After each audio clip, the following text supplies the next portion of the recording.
Fala galera, beleza? Aqui quem fala é o Biel. No vídeo de hoje trazendo pra vocês mais um da nossa série especial aqui, preparação para a Copa do Mundo de 2026, que é as portas da Copa, exatamente, minha rapaziada. Ontem vocês viram aqui a minha análise sobre as seleções e sobre o grupo E como um todo, e hoje tô trazendo aqui pra vocês mais um grupo. Hoje é dia de grupo F, chegando oficialmente na metade dos grupos dessa Copa do Mundo, faltando bem pouquinho agora pra começar de fato o Mundial. Admito que já, a ansiedade já me consumiu, já sou 1000% Copa do Mundo, enfim, é isso, vamos que vamos. E obviamente, antes de tudo, vou pedir para, se você tá gostando dessa série, não se esquece de deixar seu like, não esquece de compartilhar, é muito importante desses episódios aqui do As Portas da Copa, você me ajudar a compartilhar, né? Compartilhar com seu amigo, com a sua amiga, para quem tá ansioso aí pra Copa do Mundo, sempre não se esqueça de compartilhar, de deixar seu like, de se inscrever se não é inscrito. Me siga nas outras redes sociais, porque enfim, vai sair muita coisa da Copa do Mundo.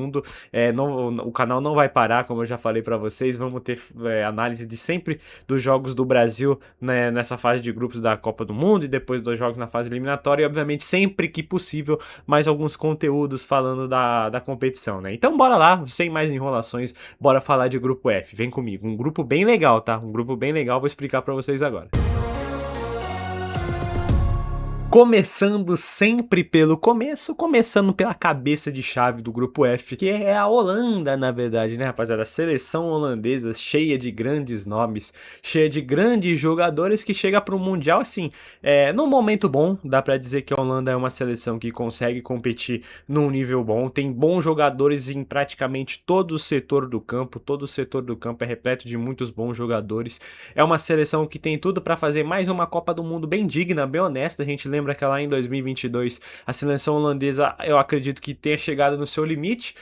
Era uma seleção assim com ainda seus bons jogadores e tudo mais, mas ainda tinha alguns bem veteranos, tinha alguns jogadores que estavam oscilando e tudo mais na temporada. O próprio Memphis, né, que atualmente está no Corinthians e tudo mais, estava num momento ali meio de oscilação em Barcelona, em Atlético de Madrid, né? Hoje ele é um jogador muito mais consolidado na própria seleção holandesa e também no Corinthians, obviamente. Mas dá para dizer também que mesmo com esses jogadores oscilando e tudo mais, a Holanda fez um bom trabalho na Copa de 2022. A gente lembra que eles acabaram caindo num grupo fácil até, né, que era o grupo da cabeça de chave justamente da seleção do Catar, a seleção dona da casa, a mais fraca da Copa do Mundo. Não é à toa que eles conseguiram fazer 7 pontos, só empataram com a seleção do Equador, ganharam de Senegal e ganharam obviamente do Catar também, mas dá para dizer que foi uma bela Copa do Mundo da seleção holandesa, né? Depois, nas oitavas de final, passaram por uma seleção dos Estados Unidos, que era uma seleção competente até, não era dos adversários mais fracos, era um adversário chatinho, apesar da Holanda ser naturalmente superior. E nas quartas de final fizeram um grande jogo contra a seleção da Argentina, né? Foi um baita jogo aquele Argentina e Holanda nas quartas de final. A Argentina chegou a abrir o que 2-0, e depois a Holanda foi buscar um empate naquela cobrança de falta, aquele lance histórico, né, da cobrança de falta no último lance, né, em quem em sua plena consciência ia tocar aquela bola. O jogador acabou tocando a bola, o Weghorst, né, o Weghorst, centroavantão, fez aquele gol já no apagar das luzes, né, no último lance do jogo, levando o jogo para prorrogação. Aquele que foi um jogo muito divertido de assistir, não por conta só da emoção dos gols, né, da Argentina ter aberto uma baita vantagem depois de ter tomado empate, que levou o jogo à prorrogação e depois na decisão dos pênaltis, mas porque foi um jogo muito nervoso, né, as duas seleções muito pilhadas, né, teve confusão, teve empurra, enfim, foi um jogo bem legal de se acompanhar, né? Infelizmente pra gente não foi tão bom, né, porque esse jogo aconteceu logo depois do jogo do Brasil e Croácia, né, que a gente acabou sendo eliminado pela Croácia, então a gente não conseguiu aproveitar muito bem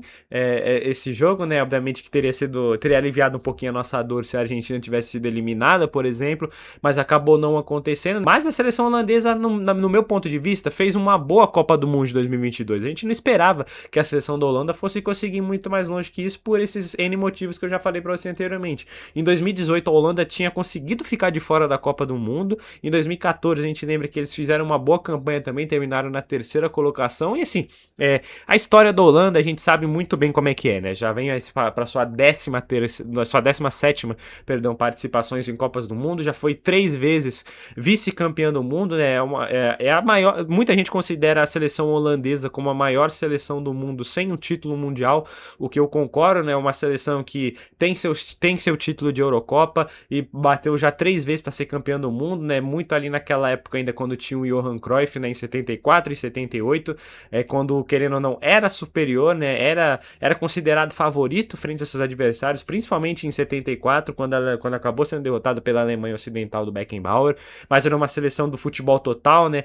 Muito comandada pelo Johan Cruyff, que depois virou técnico e continua sendo um gênio do futebol. E em 2010, mais recentemente, quando fez mais uma grande Copa do Mundo, uma Copa do Mundo muito sólida, muito consistente, acho que em muitos momentos até melhor que a Copa do Mundo da seleção espanhola, mas acabou sendo derrotado já na prorrogação, que faltando 5 minutos ali pro final do jogo, o gol do Iniesta acabou levando o título mundial para a Espanha e mais uma vez deixando a Holanda com o vice-campeonato, ou seja, é uma seleção com muita experiência em Copas do Mundo, uma seleção que geralmente faz boas campanhas. É muito difícil você ver a Holanda fazendo uma campanha ruim em Copa do Mundo, né? Particularmente se a gente pegar as últimas, principalmente vindo aí de 94 para cá, é sempre uma seleção muito chata que mesmo quando cai em quartas de final, como foi, por exemplo, em 2022, é uma seleção que incomoda muito seus adversários, né? Faz por merecer ser considerado uma seleção sempre forte em Copa do Mundo, que infelizmente ainda não bateu o campeão mundial. Eu acredito que também não seja em 2026. Eu acho que a Holanda não vai ser campeã do mundo, apesar de eu achar que mais uma vez vai fazer uma campanha bem honesta de quartas de final, por exemplo, considerando obviamente se terminar em primeiro no chaveamento, porque se terminar em segundo já tem um jogo provável contra o Brasil logo nos 16 avos, que é um baita jogo, um jogão entre duas seleções importantíssimas, né? Apesar do Brasil ser obviamente maior que a seleção holandesa, mas é uma seleção que, querendo ou não, sempre dificulta o jogo do Brasil. Foi assim em 2010, quando a gente foi eliminado por eles nas quartas de final, foi assim quando eles acabaram atropelando a gente na decisão do terceiro lugar em 2014, né? Tudo bem que tem todo aquele contexto do 7-1, que o Brasil já estava completamente rendido no jogo, na competição, depois de tomar aquela humilhação na semifinal para a Alemanha. É uma seleção que sempre dificulta e que mais uma vez vai chegar dificultando, apesar de ter caído num grupo bem chatinho nessa Copa do Mundo. O caminho para a Holanda para chegar na Copa do Mundo foi um caminho até bem tranquilo, para falar a verdade. Caiu num grupo com duas seleções um pouco mais chatas, né, que foram as seleções da Polônia e da Finlândia, né? A Polônia, que está acostumada aí às Copas do Mundo, foi nas últimas duas Copas, né, em 2018 e 2022. A Finlândia também no grupo não conseguiu tirar muitos pontos da seleção holandesa, e as outras duas seleções era mais para cumprir tabela, né, que era a seleção de Malta e da Lituânia, né?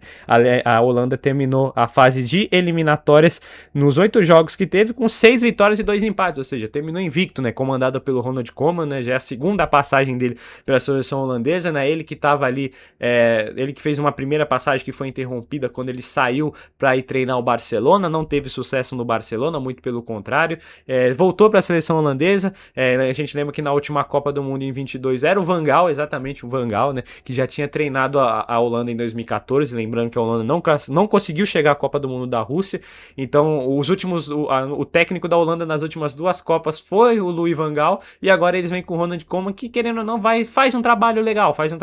Na Holanda ele consegue acertar muito bem, apesar da seleção holandesa não ser a melhor seleção do mundo, não demonstrar o futebol mais vistoso que tem, pelo contrário, acho que até poderia jogar um pouquinho melhor, mas é uma seleção muito eficiente, uma seleção muito eficaz. O Ronald Koeman na seleção holandesa, como bem disse, tem essa sinergia muito boa entre os jogadores, ele consegue fazer um time sempre muito bem competitivo. A gente lembra que na última Euro a Holanda chegou até a semifinal, acabou sendo eliminada ali pela seleção da Inglaterra, né, num jogo bem burocrático e tudo mais, mas enfim, a Holanda fez uma boa Euro, né, em 2024, em 2021 não foi muito bem, muito pelo contrário, foi mal, mas já pegando os dois últimos grandes torneios disputados pela seleção holandesa, que foram a Copa do Mundo de 22 e a Euro de 2024, a Holanda foi bem, conseguiu bons resultados. Obviamente que, principalmente na Euro, o torcedor holandês sempre espera um título, porque é mais acessível, apesar de ter outras grandes forças, como nesse momento que está, obviamente, acima da seleção holandesa, na minha visão, que é principalmente a seleção da Espanha, da França, de Portugal.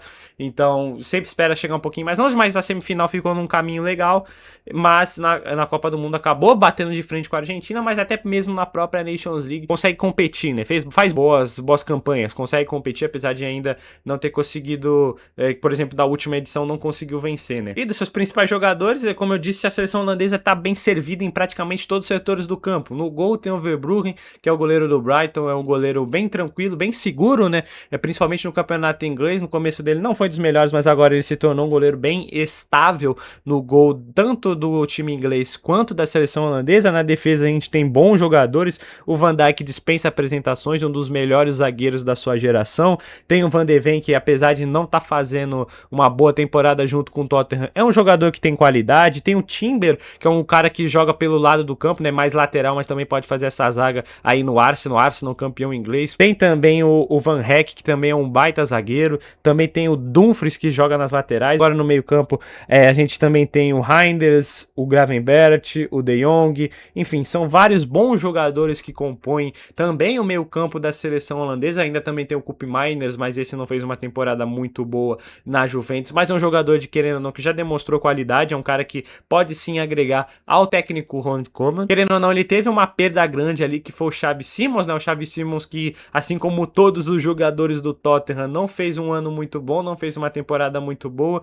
mas agora faltando um mês praticamente para a Copa do Mundo, um pouquinho mais de um mês, ele acabou tendo a famosa lesão de LCA, né? De ligamento cruzado anterior, o que vai deixar ele fora aí por muitos meses e, obviamente, o Xavi Simons não vai disputar essa Copa do Mundo. Ele que, apesar de, como eu disse, não fez uma temporada muito boa, assim como o Van de Ven, que também é jogador do Tottenham, porque o time foi muito mal, quase foi rebaixado e tudo mais, mas é um jogador que, querendo ou não, na seleção holandesa tem sim agregado, né? Um jogador que consegue fazer a diferença em muitos momentos. E no ataque aí dispensa apresentações, né? A gente tem o Malen, que desde que chegou na Roma, né, na metade dessa temporada que tá acabando, né, que acabou de acabar, foi o principal jogador da equipe italiana, foi peça fundamental para levar a Roma de volta à Champions League depois de 7 anos. Tem o Memphis, que aí dispensa apresentações, ó, a camisa dele ali atrás, ó, não tem jeito, renova com o Memphis. Muito provavelmente quando esse vídeo sair a gente vai ter já meio que uma resolução aí desse caso, mas quando eu tô gravando aqui no dia de hoje ainda a gente não sabe se o Memphis vai ficar. Muita gente falando que é provável que ele fique, né, mais provável que ele fique do que ele não fique no Corinthians, mas a gente sabe que no Corinthians é tudo meio muito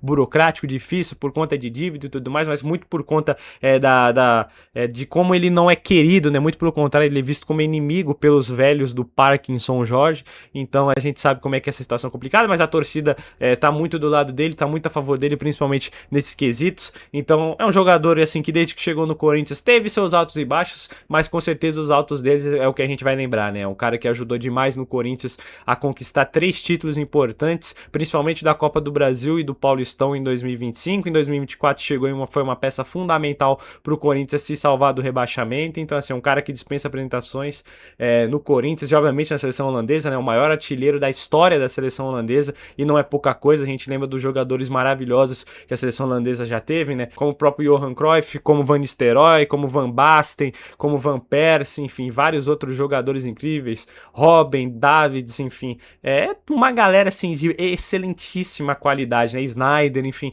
eu posso ficar aqui um tempão falando jogadores históricos, né? Os excelentes jogadores que a seleção holandesa já teve. Kluivert, falando em Kluivert, tem também o Justin Kluivert, que é filho do nosso grande Patrick Kluivert, que é um dos grandes jogadores da Holanda também, que muito provavelmente vai ser jogador de Copa do Mundo, vai ajudar a seleção holandesa. Então assim, é uma seleção que tem muitos bons jogadores lá na frente, né? Também tem o Gakpo, jogador do Liverpool, que querendo ou não é uma peça importante muitas vezes. Tem o Weghorst, que muita gente não gosta, muita gente torce o nariz, mas ele é aquele famoso centroavantão que tá sempre presente nas convocações da seleção holandesa. Ou seja, é uma seleção recheada de bons jogadores em todos os setores do campo. É uma seleção que, querendo ou não, é favorita para terminar líder do grupo. Eu considero a seleção holandesa favorita para terminar em primeira do grupo F, mesmo tendo a seleção japonesa, que eu vou falar logo em seguida aqui, que é uma seleção muito forte. Tem a seleção sueca, que é uma seleção que passou por grandes perrengues nos últimos anos, mas é uma seleção que é chata, com bons jogadores também, principalmente no ataque. Vai ser um grupo cheio de desafios para a seleção holandesa, mas eu acho que a Holanda tem tudo para terminar em primeiro lugar desse grupo.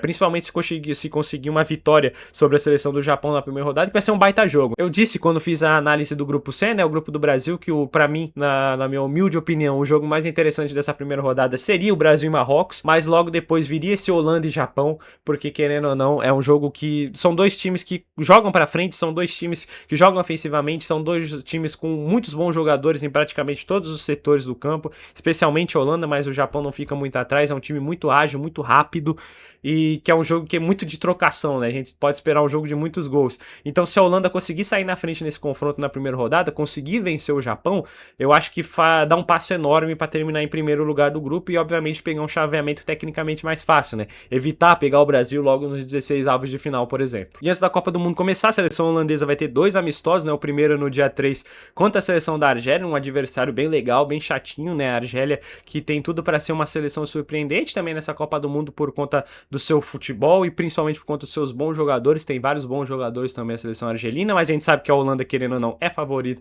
para esse confronto. E o último amistoso antes da Copa do Mundo já é com uma seleção mais fraca, que é a seleção do Uzbequistão, que mesmo assim tá longe de ser uma seleção saco de pancada. Não é à toa que conseguiu chegar na Copa do Mundo com muitos méritos, tem seus bons jogadores, treinada pelo Cannavaro, mas tem tudo para fazer uma Copa do Mundo justo, honesto, o Uzbequistão também. Então vai ser são dois adversários diferentes que a seleção holandesa vai enfrentar antes da sua estreia no Mundial de fato contra a seleção do Japão lá no dia 14, se não me engano. Então são adversários legais que vão ajudar a seleção do Ronald Koeman a se preparar, e são adversários diferentes, são adversários distintos. Resta a gente saber como é que vai se desenrolar essa seleção holandesa, se vai de fato se desencantar nessa Copa do Mundo ou se vai decepcionar. Eu tô confiando na seleção holandesa, de fazer mais uma campanha justa.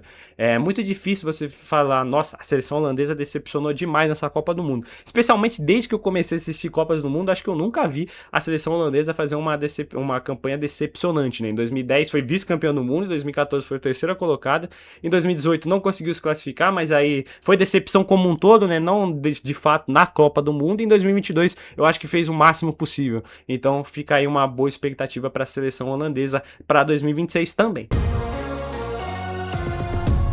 E já deu uma pequena palhinha, né? Tô usando a camisa aqui do Japão, essa bonita camisa do Japão da última Copa do Mundo de 2022, onde o Japão, querendo ou não, fez história. E agora a gente vai falar da seleção japonesa, uma seleção que tem tudo para fazer história mais uma vez, agora mais do que nunca. O que pode impedir ou não, né, é a seleção japonesa de fazer uma campanha histórica nessa Copa do Mundo, na minha humilde opinião, é justamente um possível confronto com o Brasil logo nos 16avos de final. Eu sei muito bem que a gente acabou de enfrentar o Japão, não tem nenhum ano que a gente fez um amistoso contra o Japão, que a gente abriu 2-0 no primeiro tempo e acabou tomando uma virada no segundo tempo, a primeira derrota da história do Brasil para a seleção japonesa. Então sim, tem que abrir muito olho a seleção treinada pelo Carlo Ancelotti se enfrentar a seleção comandada pelo Hajime Moriyasu logo nos 16avos de final. Tem tudo para ser um jogo incrível nos 16avos de final entre Brasil e Japão, porque o Japão é uma seleção muito forte, gente. A seleção do Japão é muito forte, é uma das melhores do mundo hoje. Você vai ver no ranking da FIFA, não tá nem tão alto assim, porque querendo ou não, os adversários da seleção japonesa nos amistosos e também nas eliminatórias não contam muito ponto pro ranking da FIFA, né? Querendo ou não, a Federação Asiática tem muitas seleções fraquinhas ainda mais se a gente vai pegar o grupo das eliminatórias no Japão, onde o Japão obviamente fez uma excelente campanha, terminou invicto em primeiro lugar do seu grupo, mas também, além da Austrália, que começou mal, mas depois conseguiu se recuperar, a própria Arábia Saudita não fez uma eliminatória muito boa, a Indonésia também é uma seleção muito abaixo, a seleção da China decepcionou demais, uma seleção muito fraca, e a seleção do Bahrein também é muito fraca. Mas o Japão é uma seleção que vem crescendo nos últimos anos, né? Não perde para uma seleção europeia há muito tempo, há muitos anos. E isso é impressionante, porque assim, não tá enfrentando só seleções europeias de segundo, terceiro escalão, como por exemplo, sei lá, uma Finlândia, uma Irlanda, até mesmo uma seleção tipo a Bósnia, ou quem sabe Montenegro, entendeu? Macedônia do Norte. Tá enfrentando seleções fortes. Na última data FIFA em março venceu tanto da Escócia quanto da seleção da Inglaterra, e principalmente da Inglaterra a vitória foi mais impressionante ainda, né, porque a gente sabe muito bem como toda essa geração da Inglaterra é muito bem comentada, querendo ou não, em certo ponto até muito bem superestimada, mas a gente sabe que no papel, na teoria, na verdade, a seleção da Inglaterra sempre acaba decepcionando e acabou perdendo para a seleção japonesa em Wembley. E assim, quem acompanha o futebol de seleções, principalmente a seleção japonesa, esperava que o Japão fosse ter uma boa oportunidade de vencer o Wembley, porque a seleção da Inglaterra sempre está num momento de oscilação e a seleção japonesa está num momento muito forte. Os últimos 5 jogos são 5 vitórias, gente. Assim, é uma coisa impressionante. É vitória de 1-0 sobre a Inglaterra, de 1-0 sobre a Escócia, de 3-0 sobre a Bolívia, de 2-0 sobre Gana e, obviamente, o 3-2 sobre o Brasil. Ou seja, tem adversários de diferentes níveis, né? Obviamente, a Inglaterra e o Brasil são de um nível de primeira prateleira. Acho que o Brasil um pouquinho mais acima que a seleção da Inglaterra, mas enfrentou a Gana, que é uma seleção africana. A gente sabe como é que geralmente as seleções africanas levam a melhor para cima das seleções asiáticas na história, né, do confronto em Copa do Mundo, em amistosos. Enfrentou a seleção da Escócia, que é uma seleção europeia de segundo escalão, a gente pode dizer isso, e obviamente o adversário mais fraco foi a seleção da Bolívia, onde o Japão jogou bem, conseguiu uma boa vitória, e então mostrando como a seleção japonesa está preparada para enfrentar diferentes tipos de adversários, e vai enfrentar diferentes tipos de adversários adversário. Caiu num grupo muito chato, né? Eu já comentei pra vocês no começo desse vídeo, já falei em alguns outros vídeos, acho que tirando aquele grupo que tem a França, Senegal e a Noruega, eu acho que esse é o segundo grupo mais difícil da Copa do Mundo, o segundo grupo da morte, a gente pode dizer assim, né? Talvez esse seja até um pouco mais da morte, porque, querendo ou não, naquele grupo I, que eu vou falar daqui a alguns vídeos, tem o Iraque. O Iraque acaba puxando muito pra baixo a nota do grupo, porque todo mundo vai ganhar do Iraque, né? Tanto Senegal, Noruega e a França vão ganhar do Iraque. Então, obviamente, todo mundo vai ter 3 pontos e, eventualmente, as 3 seleções vão avançar para a próxima fase. Já nesse grupo, apesar de ter uma seleção que está mais atrás das outras, que no caso é a Tunísia, mas é uma seleção muito mais chata de se enfrentar do que o Iraque, por exemplo. Uma seleção que tem jogadores melhores que o Iraque, tem jogadores com mais experiência de futebol internacional que o Iraque. Então, esse grupo tem tudo para ser um pouco mais disputado, né? Esse grupo F. Mas eu só não considero o grupo da morte porque, assim, no grupo I são duas seleções de primeira prateleira dos seus continentes e uma outra seleção de segunda prateleira que tá chegando muito forte, tá chegando muito otimista para essa Copa do Mundo, com grandes jogadores. Então, por isso que eu considero o grupo I o grupo da morte, mas esse fica em segundo. Por quê? Porque já comentei da seleção holandesa, uma seleção muito forte, uma seleção muito com vários excelentes jogadores em todas as posições, que tem tudo para fazer mais uma Copa do Mundo bem disputada, bem honesta, bem justa, enquanto a seleção japonesa tem tudo para fazer mais uma grande Copa do Mundo, buscando. A gente sabe que nas últimas Copas o Japão fez boas fases de grupos, mas acabou vacilando muito, especialmente em 2022, né, quando conseguiu ganhar de Espanha e de Alemanha, classificando em primeiro no grupo, na frente da Espanha, eliminando a Alemanha na fase de grupos, mas acabou vacilando demais logo nas oitavas de final, assim como foi em 2018, né? Em 2018 a gente lembra que a classificação do Japão foi um pouco menos com méritos próprios, né?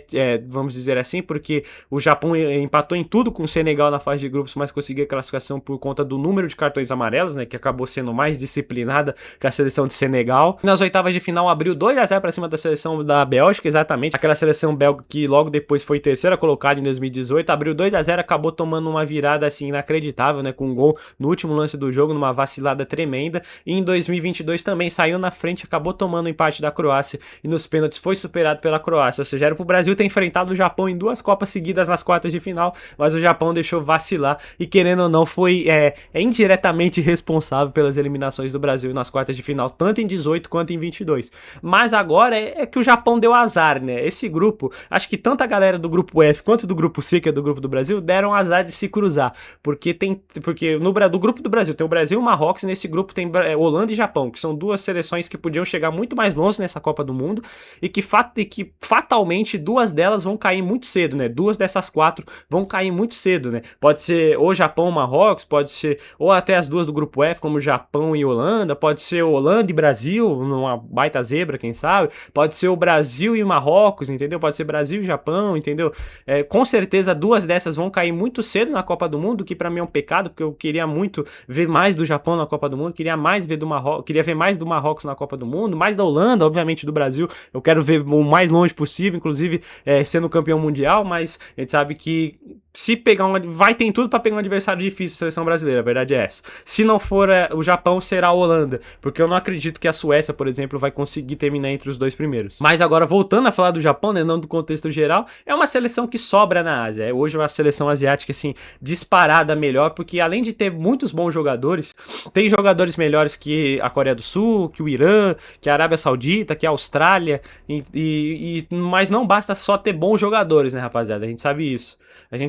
Não basta só ter bons jogadores, né, rapaziada? A gente sabe disso. Tem que ter um bom técnico. E o Moriyasu tá fazendo um trabalho excelente na Copa Asiática. O Japão não consegue sobrar tanto assim, né? Tem muitos vacilos aqui e ali. Mas, como eu disse, nas eliminatórias nadou de braçada. Foi a primeira seleção a se classificar de fato para a Copa do Mundo, né? Tirando as 3 anfitriãs que já estão previamente classificadas já há muito tempo. Foi a primeira seleção que chegou na Copa do Mundo. E que tem tanto o coletivo quanto o individual muito forte, né? E tem bons jogadores em todos os setores do campo, mais uma vez. Começando no gol, o Suzuki, goleiro do Parma, né, o goleiro que joga no campeonato italiano, um grande goleiro. A gente sabe que durante muito tempo a seleção japonesa sofreu com essas questões de goleiro e tudo mais. Na defesa tem vários bons jogadores, né, tem o Ito, tem o Watanabe, tem o Altanaka também, que faz esse papel um pouco mais de meio campista, né, mas era aquele famoso volante, pode ajudar também defensivamente. Lá na frente tem o Kamada, jogador de Premier League também, tem o Kubo,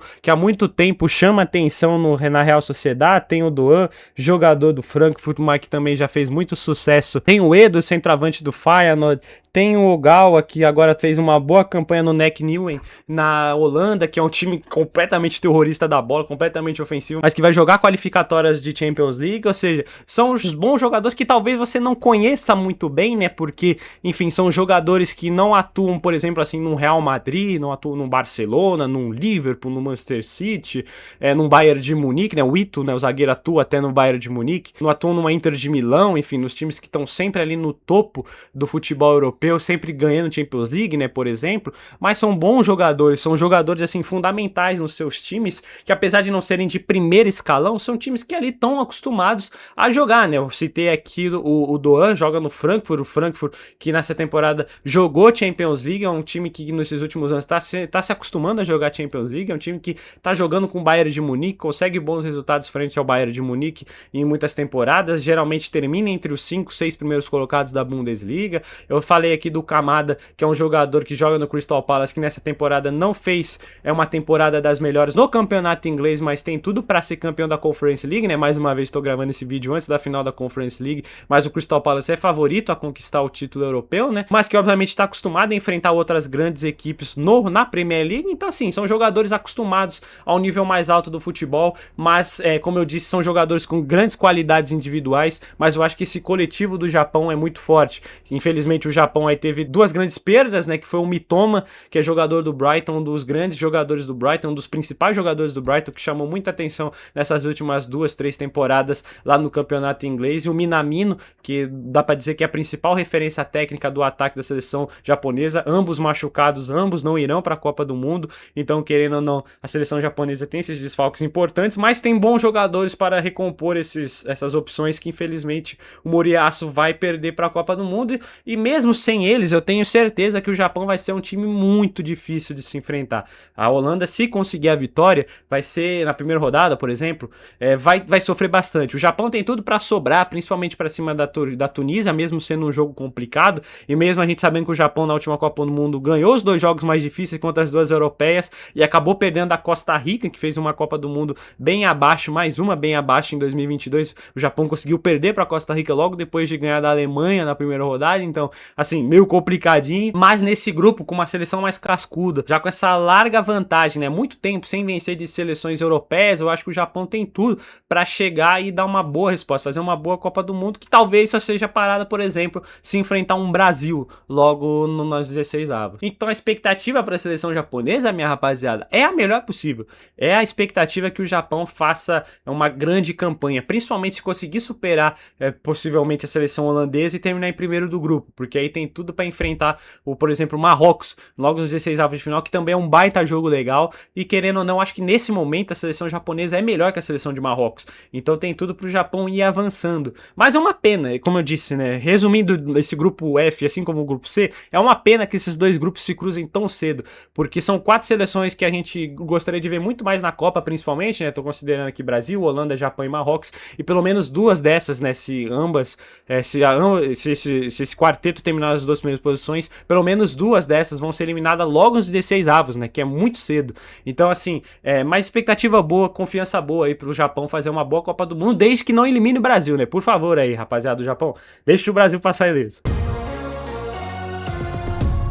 E se a gente tava falando muito dos méritos da classificação para a Copa do Mundo de Holanda e principalmente do Japão, agora vamos falar para alguém que não teve tantos méritos assim, que foi a seleção da Suécia. Por que, Biel, não teve tantos méritos assim a seleção sueca? Eu vou te explicar. A Suécia conseguiu se classificar para a repescagem europeia como uma das 4 melhores campeãs de grupos da Nations League que não ficaram nas 2 primeiras posições. A gente lembra que as eliminatórias europeias, né, pelo menos até essa Copa de 2026, né, para 2030 vai mudar. A UEFA já anunciou que terão mudanças Suécias para as qualificações para o Mundial de 2030, mas também para a Euro de 2028. Então, acabou as eliminatórias, como a gente viu, até agora para 2026. A Suécia conseguiu cair num grupo ali que tinha Suíça, Kosovo e Eslovênia, fez uma campanha péssima, assim como foi todo o ciclo da Suécia. Foi um ciclo muito ruim, um ciclo muito abaixo, né? Não conseguiu se classificar para a Euro em 2024.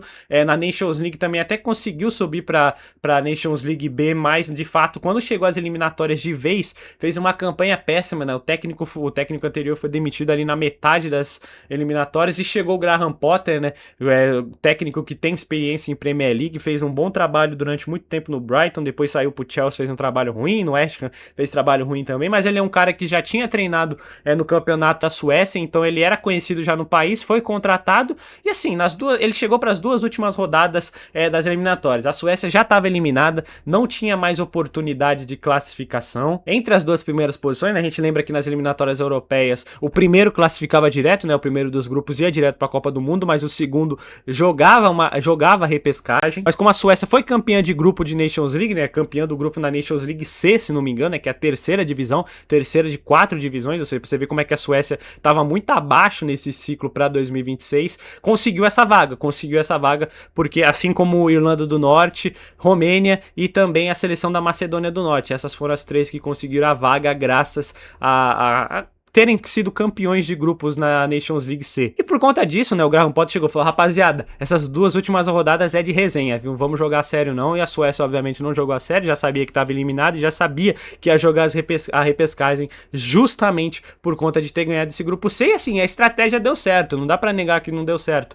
Na primeira fase de eliminatórias da repescagem, conseguiu ganhar da Ucrânia, ganhou muito bem da Ucrânia, uma baita vitória ali, 3-1, mas na final tinha um confronto difícil, querendo ou não, a seleção da Polônia é uma seleção chatinha, né? Eu já tinha falado pra vocês que é uma seleção que quando chega na repescagem sempre consegue competir, nas eliminatórias, uma seleção que joga bem as eliminatórias, mas quando chega na Copa do Mundo sempre acaba pipocando, mas dessa vez a Suécia conseguiu sobressair pra cima da seleção polonesa, gera muita bronca nisso até hoje na UEFA, né? A seleção sueca que fez um ciclo péssimo, praticamente largou as eliminatórias porque sabia que teria essa vaga na repescagem por conta da Nations League, não é à toa que a UEFA mudou o regulamento agora para a próxima Copa do Mundo das eliminatórias e que também serve para a nossa querida Euro em 2028, mas assim, a Suécia jogou com o regulamento debaixo do braço, gente, e jogou bem, a verdade é essa. Eu admito para vocês que no começo eu não tava muito afim de ver a Suécia na Copa do Mundo não, muito por conta de fato de ter largado as eliminatórias muito cedo, né, uma parada assim que eles sabiam que eram muito piores do que inclusive Kosovo e Eslovênia, largaram ali, o Graham Potter chegou, preparou a equipe para jogar a repescagem, né? Simplesmente largou a competição mesmo, porque sabia que ia disputar de qualquer jeito, algo que, assim, é um regulamento muito falho da UEFA. Quando chegou no confronto Suécia e Polônia, né, eu tava nesse quadrangular, assim, da repescagem, eu tava torcendo pra Albânia do Silvinho, né, óbvio, mas infelizmente a Albânia acabou caindo logo no jogo contra a Polônia, logo na primeira partida. Mas quando chegou o jogo Suécia e Polônia, eu falei: rapaz, a Suécia é uma seleção muito mais legal de se acompanhar em Copa do Mundo do que a Polônia. A Suécia já foi vice-campeã do mundo? Ah, Biel, mas foi em 58, né? No primeiro título do Brasil, quando eles perderam de 5-2 a final. Bem, verdade, foi só em 58. Já vai fazer o quê? Uns 70 anos pra mais, né? Vai fazer 70 anos daqui 2 anos. Faz um tempo do caramba. Mas, querendo ou não, uma seleção que, já chegou em semifinal, uma seleção que é chata também no caminho da seleção brasileira. Em 2018, eles conseguiram chegar até as quartas de final, né? Caiu naquele grupo com a Alemanha, Coreia do Sul e México. Conseguiram terminar em primeiro do grupo, né? Venceram o México e também a seleção sul-coreana. Então é uma seleção que, assim, consegue competir melhor em Copas do Mundo do que a Polônia. Então ali naquele jogo eu tava torcendo pra Suécia mesmo, tô nem aí. E também eu considerava a seleção da Suécia muito mais interessante do que a seleção da Polônia, né? Com todo respeito ao Leva, enfim, outros vários jogadores. Agora, obviamente, falando dos jogadores, acho que defensivamente dá pra gente citar alguns jogadores. Tem o Lindelof, que jogou durante muito tempo no Manchester United, foi zagueiro de Manchester United, agora ele tá no Aston Villa, foi campeão da Europa League nessa temporada com o Aston Villa. Tem o Rien, que é jogador da Atalanta, enfim, tem o Bergvall, que também pode fazer essa função um pouquinho mais recuada, mas é um jogador mais de meio campo do Tottenham. Tem o Ayari também, que é bom jogador. Tem o Svensson do Borussia Dortmund, e lá na frente, obviamente, tem 3 jogadores que jogam em alto nível, né? 3 jogadores de Premier League. O Elanga, que nessa temporada chegou no Newcastle, fez um ano bem abaixo, mas assim, todo o Newcastle fez um ano bem abaixo. Tem o Isaac, que foi convocado para a Copa do Mundo, mesmo ter passado grande parte da temporada lesionado lá no Liverpool, né? Ele teve muitos muitos problemas físicos nesse primeiro ano com a camisa do Liverpool, e também, obviamente, acho que o principal jogador da seleção da Suécia, né, dessa geração da Suécia, é o Viktor Gyökeres, que também teve dificuldades no seu primeiro ano no Arsenal, mas querendo ou não, é um cara que sabe fazer gol, sabe o caminho do gol naturalmente. Mesmo fazendo um primeiro ano bem complicado no Arsenal, na Premier League ele anotou 14 gols, entendeu? É um cara que sabe o caminho do gol, que tem o faro do gol, né, tem o cheiro do gol. E na Suécia ele consegue encarnar a sua melhor forma, né? Ele é um cara que tá sempre marcando gols. Nos 2 jogos ele foi muito importante, tanto quanto a Ucrânia pela semifinal e contra a Polônia, principalmente na final, ou seja, a Suécia deve muito a ele. Se a Suécia tá na Copa do Mundo, né, é muito por conta dele ter chamado essa responsa nessa fase da repescagem e ter conseguido classificar a Suécia. É uma classificação meio culposa, querendo ou não, é sim uma classificação meio culposa. A seleção da Suécia, durante 95% do seu ciclo, não mereceu jogar uma Copa do Mundo, mas nos 5% que interessava, a seleção da Suécia conseguiu jogar um futebol competitivo e conseguiu chegar na Copa do Mundo. Inclusive, eu aposto numa classificação da Suécia para a próxima fase, tá, pessoal? Eu acho que nesse grupo a gente vai ter 3 classificados também, principalmente na terceira colocação, né? Eu não vejo, sinceramente, a Suécia conseguindo terminar ou em primeiro ou em segundo, né? Muito menos em primeiro, acho que não tem pique para isso. Só se a Holanda deixar muito a desejar, o Japão vacilar demais, perderem ponto para a Tunísia e a Suécia conseguir ganhar 2 jogos, né? O que eu acho difícil. Eu acho que essa seleção sueca, apesar de ter seus bons jogadores, ainda sofrem, né? Ainda tem dificuldades. Mas vai chegar para a Copa do Mundo, obviamente, com chance, né? Sonhando, né? Vamos dizer assim que a Copa do Mundo já é o lucro para a seleção da Suécia. Com certeza ali o país todo não estava esperando se classificar para esse Mundial, mas conseguiu chegar, e já que chegou, tem tudo também, inclusive, para classificar entre umas das 8 melhores terceiras colocadas. E quem sabe, se conseguir contar com os gols do Gyökeres, querendo ou não, até numa volta de um bom momento do Isaac, né? O Graham Potter fez uma convocação bem polêmica, deixou bons jogadores de fora, como o Larsson, que é um dos grandes jogadores da Bundesliga, né? Conseguiu performar muito bem no seu clube, que é o Frankfurt, mas assim, é uma convocação que foi polêmica, querendo ou não, é uma convocação que chamou a atenção e que a torcida não acabou entendendo muito, mas o Graham Potter sabe o que faz, né? Querendo ou não, ele tem meio carta branca, né? A seleção estava praticamente eliminada da Copa do Mundo, ele chegou, conseguiu mudar o ânimo da rapaziada e a Suécia vai disputar o Mundial. Antes da Copa do Mundo, a Suécia tem 2 jogos difíceis, né? O primeiro, logo no dia 1º de junho, muito provavelmente esse jogo já vai ter acontecido quando o vídeo sair, que é contra a seleção da Noruega, e a Noruega é uma batalha entre 2 países nórdicos, né? Mas a seleção da Noruega hoje é bem superior à seleção sueca, né? Quem diria, durante a maior parte da história, a seleção da Suécia foi melhor que a seleção da Noruega, mas hoje a Noruega é bem melhor que a seleção da Suécia, tanto individualmente quanto coletivamente. E para finalizar a preparação, enfrenta no dia 4, né? 3 dias depois, a seleção da Grécia. Aí é um jogo mais acessível, mas mesmo assim é um jogo chatinho. Mas é importante a seleção da Suécia, quem sabe, conseguir competir bem nesses 2 jogos, né? Quem sabe empatar com a Noruega e ganhar da Grécia, vai dar um ânimo legal para a equipe do Graham Potter chegar nesse grupo e quem sabe, né, sonhar com uma classificação entre os 2 primeiros. E agora, para finalizar, falando da seleção mais fraca do grupo, né? E assim, com distância a seleção mais fraca do mundo, não tem nem muito o que fazer. É a seleção da Tunísia. E eu nem acho a Tunísia uma seleção horrorosa, assim, uma seleção terrível.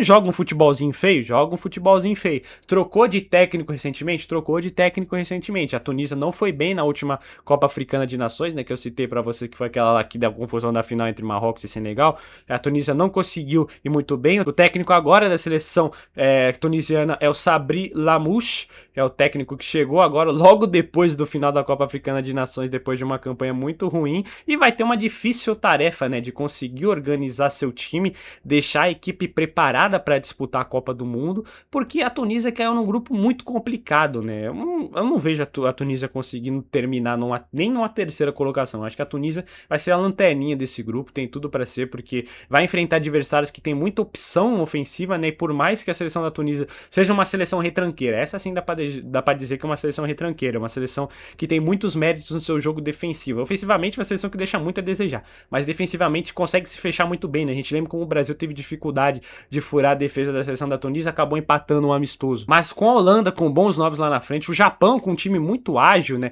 A Suécia com Gyökeres e Isaac, né? Apesar dos dois não conseguirem jogar muito bem juntos, né? O Gyökeres é mais titular na Suécia, mas mesmo assim é um grande atacante, é um cara que consegue corresponder na Suécia, como eu já disse. disse, a Tunísia tem tudo para sofrer, mesmo tendo um bom trabalho defensivo, mesmo sendo uma seleção que consegue se defender muito bem, né, diferentemente de grande parte das seleções africanas que conseguiram se classificar para a Copa do Mundo, que são seleções mais ofensivas. A seleção da Tunísia é uma seleção muito defensiva, uma seleção muito burocrática. Nos últimos amistosos antes da Copa do Mundo, teve uma vitóriazinha por 1-0 só para cima da seleção do Haiti, né? Tudo bem que a seleção do Haiti é uma seleção fraca, a seleção da Tunísia também não é forte, muito pelo contrário, mas pelo menos com um jogador a mais, esperava-se que a Tunísia fosse jogar mais, né? Então, obviamente, ilustrando como essa seleção tem problemas na criação ofensiva, e o último amistoso da data FIFA de março foi contra uma anfitriã, a seleção do Canadá, um empate de 0-0, mostrando como essa seleção tem muita dificuldade de fazer gol, mas defensivamente é uma seleção que consegue segurar muito bem seus adversários.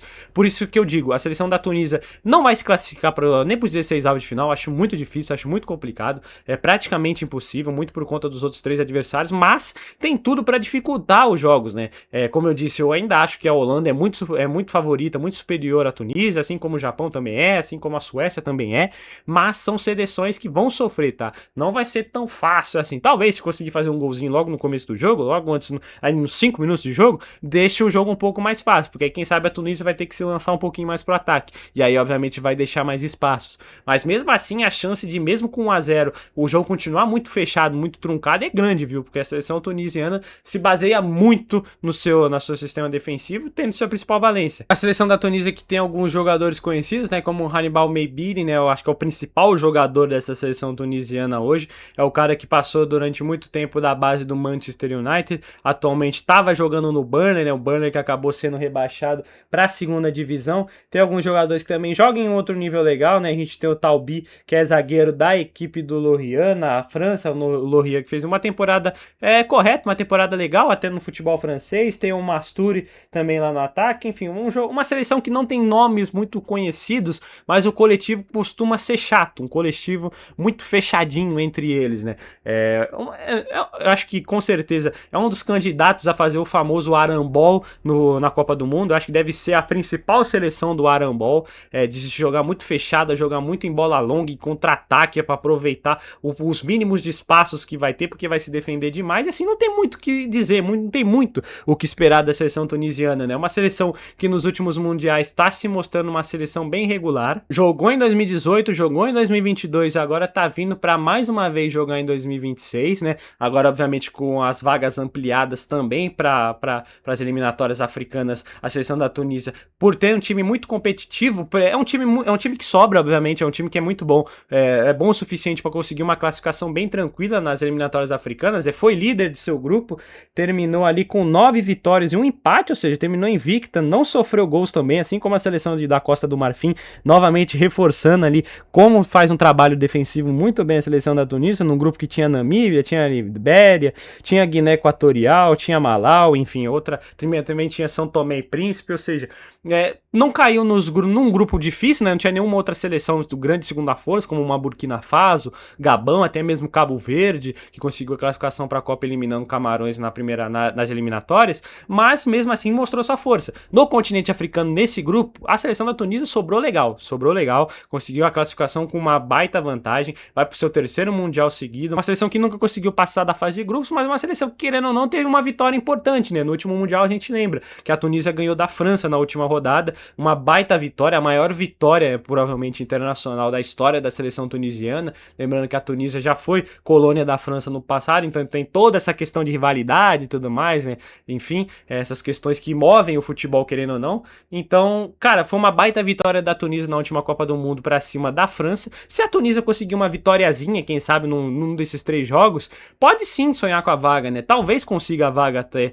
numa 3ª colocada no grupo, né? Acho que o jogo de verdade pra Tunísia é contra a seleção da Suécia logo na primeira rodada. Se conseguir uma vitória, vai ser um baita resultado. Se conseguir um empate, assim, vai ficar difícil, porque vai enfrentar Japão e Holanda depois, né? E aí vai dificultar demais, porque são seleções muito superiores à Tunísia. A Suécia é superior à Tunísia, mas nem tanto. Então, assim, o jogo da Tunísia é logo na primeira rodada, contra a Suécia. Se conseguir uma vitória, se conseguir um bom resultado, né? Uma boa vitória, né? Uma vitória, assim, 1-0. 1-0 para a seleção da Tunísia vai ser ótimo, né? Mas, às vezes, com esses 3 pontos, né? E, obviamente, tentando não perder de muito para Japão e Polônia, até mesmo, quem sabe, beliscando um empatezinho com uma das duas, obviamente já é suficiente para conseguir classificar a seleção da Tunísia para a próxima fase. Mas, obviamente, tem que... É um sonho que parece assim, meio distante no momento, porque trocou de técnico, é uma seleção inferior, é uma seleção que é adepta do arambol, ou seja, as outras 3 seleções são muito ofensivas, então é meio complicado imaginar a Tunísia indo longe nesse grupo. E agora falando, né, os critérios de avaliação do grupo, começar com a imprevisibilidade, eu vou colocar nota 7. Por que nota 7? Porque é principalmente essa questão dos 2 primeiros colocados, né?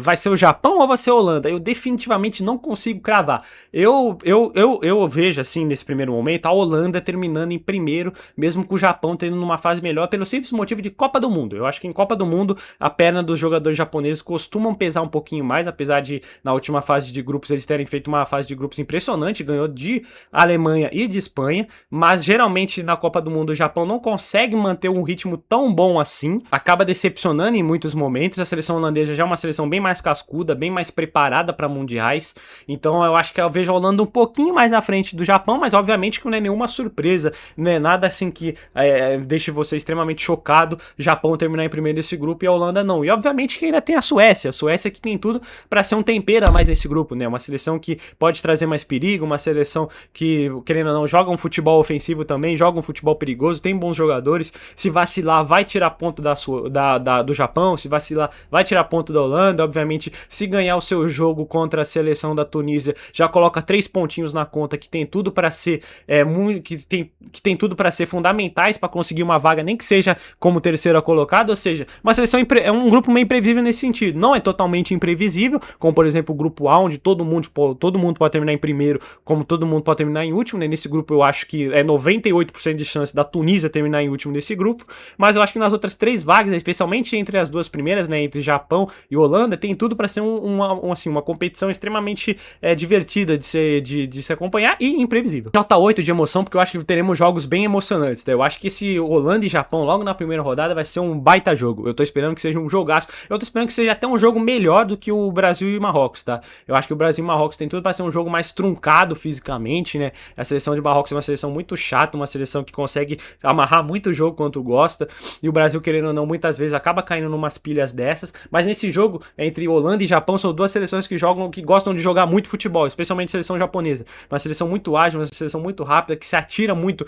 no campo de ataque, enfim, então eu acho que vai ser um jogo muito emocionante. Eu acho que até esse Suécia e Tunísia vai ser um jogo bem legal de se acompanhar, porque a Tunísia, se a Tunísia sonha em conseguir uma classificação para os 16 avos, né, primeira vez que vai passar da fase de grupos, precisa ganhar esse jogo. E obviamente a seleção da Suécia é uma seleção melhor, mais bem treinada, tem melhores jogadores bem melhores que a seleção da Tunísia, mas uma seleção que vacila muitas vezes, né? Olha o que eu disse pra vocês agora de como foi as eliminatórias da seleção da Suécia, uma eliminatória muito ruim, muito abaixo.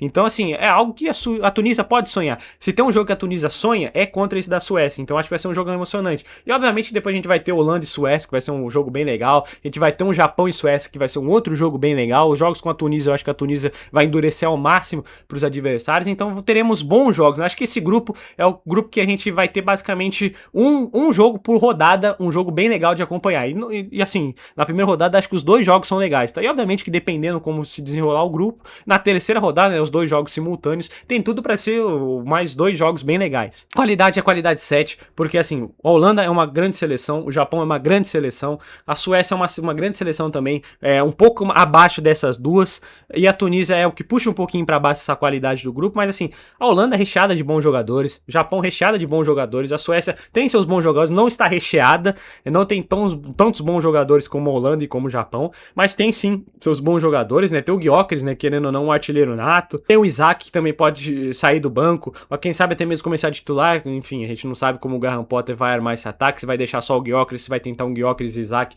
apesar de na Suécia eles não trabalharem muito bem juntos, mas vai que com o Graham Potter ele acha um jeito e os 2 jogam junto e começam a jogar bem, ou seja, então são 3 elencos com muitos bons jogadores e a Tunísia vai tentar sobreviver. O impacto nota 7, gente, porque eu acho que tanto o Japão e a Holanda têm sim capacidade de chegarem longe nessa Copa do Mundo, né? Se vão chegar, já é outros 500, já é mais difícil de imaginar, porque como eu disse, esse grupo, né, o grupo F cruza com o grupo C, que é o grupo do Brasil, e considerando que as duas confirmem o favoritismo, né, de terminar entre as 2 primeiras posições, e no grupo do Brasil e Marrocos para os favoritismos terminar nas duas primeiras posições, a gente pode ter um Brasil e Japão, um Holanda e Marrocos, um Brasil e Holanda, Marrocos e Japão. Ou seja, são dois baita jogos em que pelo menos duas dessas 4 seleções vão cair fora muito cedo, ou seja, vai ter um impacto grande na Copa do Mundo. Vai ser um jogo que todo mundo vai querer assistir. Um Brasil e Holanda nos 16 avos de final é um prato cheio, um jogo incrível assim para assistir. Obviamente que vai ser um nervosismo enorme pra gente, porque é uma seleção que muita qualidade, que vai poder sim eliminar o Brasil, não que o Japão não seja assim, né, mas obviamente a gente sabe como funciona o povo brasileiro, né, vai respeitar mais a Holanda do que o Japão, até mesmo os próprios jogadores podem acabar caindo numa pilha dessas, mas assim, vai ser 2 jogos incríveis, né, esse Holanda, esse Japão e Marrocos, entendeu? Vão ser 2 jogaços, né, se obviamente as 4 seleções confirmarem o favoritismo e terminarem nas 4 primeiras posições, nas 2 primeiras posições de seus grupos. E é isso. E é isso, rapaziada. Finalizando mais um vídeo aqui, análise do grupo F. Enfim, chegamos na metade dos grupos da Copa do Mundo, né? Aqui nas portas da Copa. E lembrando vocês, é claro, para deixar o like, para se inscrever, para compartilhar para seus amigos. Essa é a parte mais importante aqui. Tá dando um trampo do caramba para gravar, para colher as informações, para editar, obviamente, esses vídeos, né? Um por dia ainda por cima, né? O que, obviamente, tem que manter a regularidade aqui para vocês. Mas eu agradeço a todos desde já. Mas eu agradeço a todos desde já pela audiência, pelo carinho, enfim, por tudo. Se não fosse vocês, eu não estaria aqui, na verdade. E amanhã tem análise do grupo G, que tem tudo pra ser um grupo bem barromeno, mas a gente vai ver se tem alguma coisinha legal no grupo, tá bom, minha rapaziada? É isso. Um beijo, um abraço pra todos e até o próximo vídeo. Até amanhã. Valeu!